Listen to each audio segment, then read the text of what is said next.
Ah, it's the end of the night. That means it's time for me to kick it with a stout. It's been a really long day. I got a long day ahead of me tomorrow. And I said, you know what, Self? We need to have a beer to put our happy face on. So tomorrow's a happy, bright, sunshiny day. Well, whatever. As long as it goes good. Yeah, beer makes it better, right? Anywho, so where are we going to go to make our day today or tonight and tomorrow better? We're going to go to Guinness, or St. James Gate Brewery, aka Diageo, out of Dublin, Ireland. And what beer are we going to have from them? Well, we're going to have a beer that's new to the United States, but not new to the world. We're going to have their Antwerpen Stout. Now, this is kind of like an Imperial / foreign export stout. I'm saying Imperial because it's 8%. Generally, foreign export stouts are kind of like around that 7% range. But anyway, this is a year-round serving from Guinness. It's a beer that was created all the way back in 1944, so we got like over 70 years on that beer. And it clocks in at 8% ABV and 52 IBUs. Now, you hear me mention that they made this in 1944. They made it for the Belgian and European market to kind of like send Guinness over there, and they realized that they would have to have more flavorful beer maybe than regular Guinness, which is popular back at home. So, this is an all-malt beer that they brewed, and it's the first time that they've released it here in the United States. I guess the burgeoning craft beer market here, they need to keep, adding products. So, this is part of their Brewers Project series. They give you a whole, detail here on the back of the bottle, what it's all about. And, you know what, I've read, I guess, varying opinions on this. Basically, it seems to me that if you like Guinness, that you're going to like this beer. If you're not a fan of Guinness itself, maybe you won't be a fan of this beer. So, let's see where I land on this, because, I'm going to give it to you honest and straight up. If I like it, I like it. If I don't, I will tell you so. So, time to pop the top on this bad boy, get it in the snifter here, and tell you what's up with the Antwerpen Stout from Guinness. Boom, big hiss off the top, tons of cannon smoke, and it's not a twist off cap. Man, tons of chocolate and coffee rolling off the top of that bad boy, along with the cannon smoke. Let's get it into the snifter. Yep, it's a little light colored brown stream coming out of here. I'm sure it's going to look black in the glass. Let's see, this is not a beer with nitrogen in it. It's a carbonated CO2 type beer. So, we're not going to have to crash pour it or anything like that, but it's looking pretty gorgeous in the glass already. As suspected, it's pretty much black. Down at the very bottom of the glass, I can see a couple, ruby glints, but the body of this beer is pretty much just black. I've got a finger and a half of super tightly packed kind of khaki bubbles. When I swirl it, yep, we're going to get some nice glass lacing, and there are tons of alcohol legs going on this. But take a look at that. Nice classic looking stout in the glass, but you know what? It's got to smell good too, so let's dive in for the aroma. Wow, lots of dark fruit rolling off of this. Yeah, big dark fruit, a lot of cherries, coffee, a little bit of toffee. I'm not sure how long it's been in the bottle. I didn't bother to look up the lot code, but I think this has been out for a little while, maybe like 2 months or something like that. I don't know if that's super fresh or how it is, but there's a lot of dark fruit rolling off of this. A little bit of licorice notes, almost like sherry-like in the aroma. A little bit of fudgy chocolate, some char notes. A little bit of earthy hop in there, but man, the dark fruits, raisins, and cherry is dominant. I love that in a stout. It smells really nice, and that licorice kick is cool too. Let's dive in, not a hint of alcohol in there, and see what it tastes like. Cheers! Or I guess, you know what, we'll go with Shalom to you. Shout out to you, my brother Danny. I know you're so fucking drunk up in Scotland, but shout out to you anyway, because I know you got some family in Ireland. Cheers!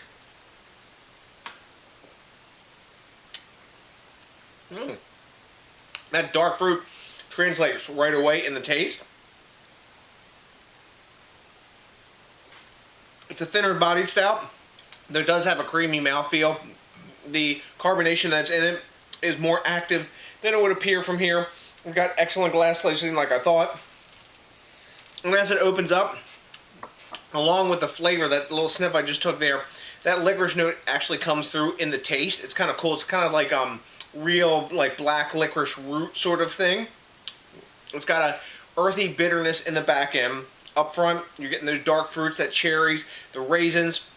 The 8% is completely hidden. Not getting that at all. Let me take a look at the body here again on this. It's a medium to medium, verging on medium full, effervescent almost sort of mouthfeel.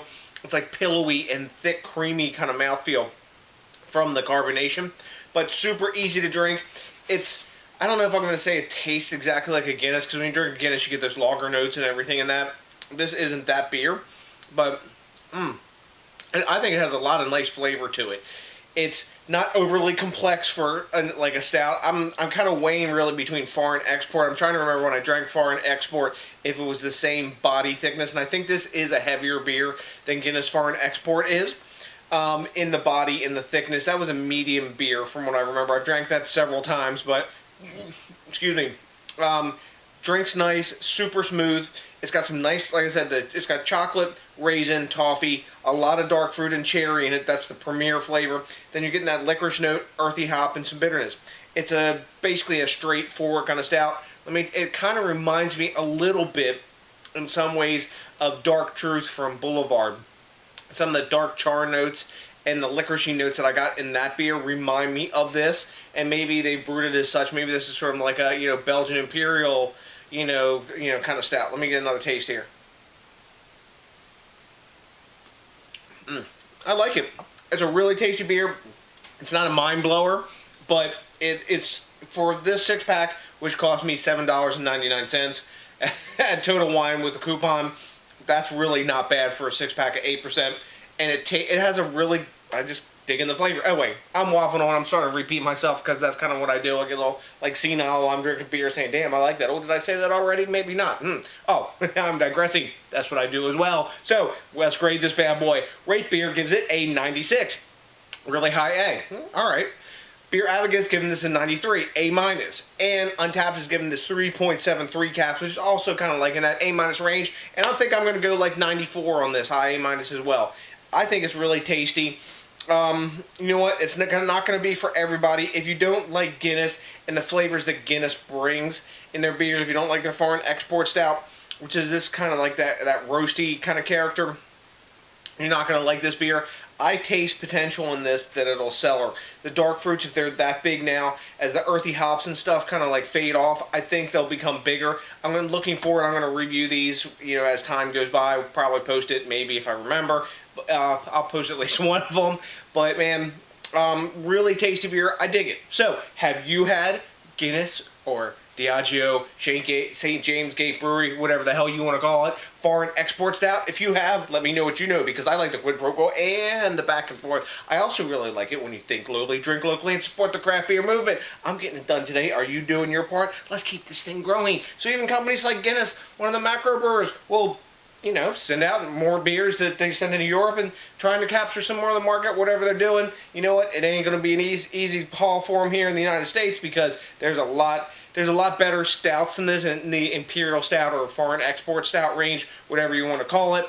But it is a tasty beer just the same, just not like a mind blower that I would make a pilgrimage to buy, say. All right? Yeah, maybe I said that well now. Anyways. Everybody has their moments, don't they?